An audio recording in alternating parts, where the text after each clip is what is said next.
Azərbaycanda bu ilin əvvəlindən sükan arxasında mobil telefondan istifadə ilə bağlı 11 mindən çox inzibati xəta faktı aşkarlanıb. Dəqiq ekspert yazır ki, bu barədə reporta Baş Dövlət Yol Polisi İdarəsindən məlumat verilib.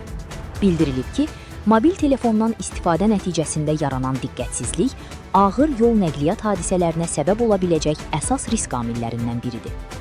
Bu təhlükənin qarşısının alınması, nəzarət tədbirləri ilə yanaşı, hər bir sürücünün yol hərəkəti qaydalarına məsuliyyətlə yanaşmasından və sükan arxasında diqqətini yalnız yola yönəltməsindən asılıdır. Telefona baxan sürücü yolda baş verənləri vaxtında qiymətləndirə bilmir. Yol nişanlarını, nişanlanma xəttlərini, piyadaları və digər hərəkət iştirakçılarını nəzərdən qaçıra bilir. Telefonla məşğul olan sürücünün reaksiyası əhəmiyyətli dərəcədə ləngiyir ki, bu da qəfil yaranan təhlükə zamanı əyləc və ya manevr imkanlarını məhdudlaşdırır.